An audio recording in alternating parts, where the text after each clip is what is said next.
ಎಲ್ರಿಗೂ ನಮಸ್ಕಾರ. ಯಾರಿಗೆಲ್ಲ ಸುಟ್ಟಗಾಯದ ಕಲೆಗಳಿರುತ್ತೆ, ಹಾಗೆ ಆಪ್ರೇಷನ್ ಆದಮೇಲೆ ಅದರ ಮಾರ್ಕ್ ಹಾಗೆ ಉಳ್ಕೊಂಡಿರುತ್ತೆ, ಹಾಗೆ ಹೆಣ್ಮಕ್ಳಿಗೆ ಡೆಲಿವರಿ ಆದಮೇಲೆ ಸ್ಟ್ರೆಚ್ ಮಾರ್ಕ್ಸ್ ಇರುತ್ತೆ, ಸ್ಕಿನ್ನು ಡಲ್ ಆಗಿದೆ, ಡಾರ್ಕ್ ಆಗಿದೆ, ಟ್ಯಾನ್ ಆಗಿದೆ ಅನ್ನೋರು, ಸ್ಕಿನ್ ಬ್ರೈಟ್ ಮಾಡ್ಕೋಬೇಕು ಅನ್ನೋರಿಗೆ ಎಲ್ಲರಿಗೂ ಕೂಡ ಈ ವಿಡಿಯೋನ ನೋಡಬೇಕಾಗುತ್ತೆ.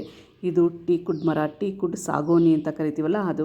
ಸೊ ಈ ಟೀಕುಡ್ ಎಲೆಯಿಂದ ಆಯಿಲ್ ಮಾಡಿ ನಾವು ಹಚ್ಕೊಳ್ಳೋದ್ರಿಂದ ಆ ಎಲ್ಲ ಸಮಸ್ಯೆಗಳಿಂದ ಹೊರಗೆ ಬರ್ಬೋದು.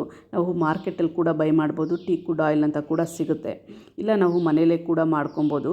ನಾವು ಮನೇಲಿ ಮಾಡಿಕೊಂಡು ಯೂಸ್ ಮಾಡೋದ್ರಿಂದ ಸ್ಕಿನ್ನು ಬ್ರೈಟ್ ಆಗುತ್ತೆ, ಹಾಗೆ ಸ್ಟ್ರೆಚ್ ಮಾರ್ಕ್ಸು, ಸ್ಟಿಚಿಂಗ್ ಮಾರ್ಕ್ಸು, ಹಾಗೆ ಸುಟ್ಟ ಗಾಯಗಳು ಎಲ್ಲವೂ ಕೂಡ ಹೋಗಲಾಡಿಸೋ ಜೊತೆಗೆ ಇದರ ಎಲೆಯ ಚಿಗುರನ್ನು ನೋಡಿ, ಈ ಥರ ಚಿಗುರುಗಳನ್ನು ತೊಗೊಂಡು ನಾವು ಒಣಗಿಸಿ ಪುಡಿ ಮಾಡಿ ಕೂಡ ಇಟ್ಕೊಬೋದು. ಇಲ್ಲಾಂದರೆ ಇದನ್ನು ಹಾಗೆ ಹಸಿದನ್ನು ಪೇಸ್ಟ್ ಮಾಡಿ ಮೆಹಂದಿ ಜೊತೆ ಕೂದಲಿಗೆ ಹಾಕೋದ್ರಿಂದ ಡಾರ್ಕ್ ಬ್ರೌನ್ ಕಲರ್ ಕೂದಲು ಬರುತ್ತೆ. ನೋಡೋಕ್ಕೂ ಕೂಡ ತುಂಬಾ ಚೆನ್ನಾಗಿರುತ್ತೆ, ಯಾವುದೇ ಸೈಡ್ ಎಫೆಕ್ಟ್ ಇರಲ್ಲ, ನ್ಯಾಚುರಲ್ ಕಲರಾಗಿ ಯೂಸ್ ಮಾಡ್ಬೋದು. ಕೂದಲು ಉದುರೋ ಸಮಸ್ಯೆ ಇದ್ದರೆ ಅದು ಕೂಡ ಕಡಿಮೆ ಆಗುತ್ತೆ, ಕೂದಲು ಕೂಡ ಒಳ್ಳೆ ಕಲರ್ ಬರುತ್ತೆ.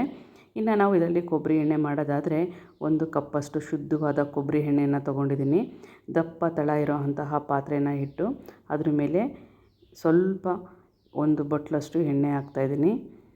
ಸೊ ಎಣ್ಣೆ ಚೆನ್ನಾಗಿ ಬಿಸಿ ಆಗಬೇಕು. ಬಿಸಿ ಆದಮೇಲೆ ಈ ಟೀಕುಡ್ ಎಲೆನ 1 ಹಿಡಿಯಷ್ಟು ಚೆನ್ನಾಗಿ ತೊಳೆದು ಬಟ್ಟೆಯಲ್ಲಿ ಒರೆಸ್ಕೊಂಡು ಇಟ್ಕೊಂಡಿರೋ ಅಂತಹ ಎಲೆ 1 ಹಿಡಿಯುವಷ್ಟನ್ನು ನಾನು ಎಣ್ಣೆ ಚೆನ್ನಾಗಿ ಬಿಸಿ ಆದಮೇಲೆ ಅದರೊಳಗಡೆ ಹಾಕ್ತಾಯಿನಿ.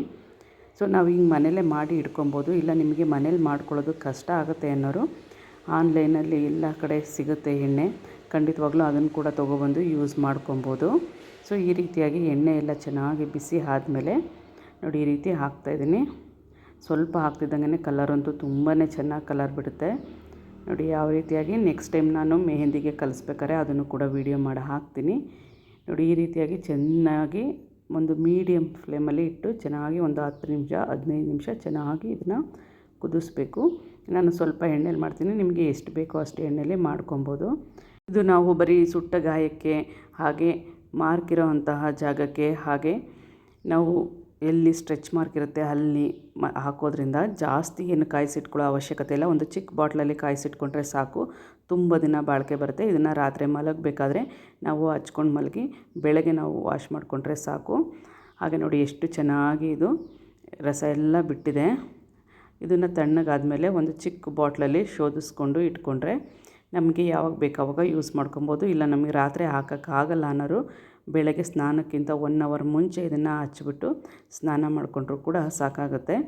ಸ್ಕಿನ್ ಟ್ಯಾನು, ಸ್ಕಿನ್ ಏನಾದ್ರು ಬ್ಲ್ಯಾಕ್ ಆಗಿತ್ತು ಅನ್ನೋದ್ರೆ, ಸ್ಕಿನ್ ಬರ್ನ್ ಆಗಿದ್ರೆ ಅದು ಕೂಡ ಕಡಿಮೆ ಆಗ್ತಾ ಹೋಗುತ್ತೆ. ಈ ವಿಡಿಯೋ ನಿಮ್ಮೆಲ್ಲರಿಗೂ ಇಷ್ಟ ಆಗುತ್ತೆ ಅಂತ ಭಾವಿಸ್ತೀನಿ. ಈ ವಿಡಿಯೋ ನಿಮ್ಮೆಲ್ಲರಿಗೂ ಇಷ್ಟ ಆದರೆ ಲೈಕ್ ಮಾಡಿ, ಶೇರ್ ಮಾಡಿ, ಹಾಗೆ ಸಬ್ಸ್ಕ್ರೈಬ್ ಆಗಿ ನೀವು ಯೂಸ್ ಮಾಡಿ ನೋಡಿ ಏನು ಅನ್ನಿಸ್ತು ಅನ್ನೋದನ್ನು ಕಮೆಂಟ್ ಮೂಲಕ ತಿಳಿಸಿ. ಹಾಗೆ ಮತ್ತೆ ಮತ್ತೊಂದು ವಿಡಿಯೋದಲ್ಲಿ ಸಿಗ್ತೀನಿ. ಧನ್ಯವಾದಗಳು.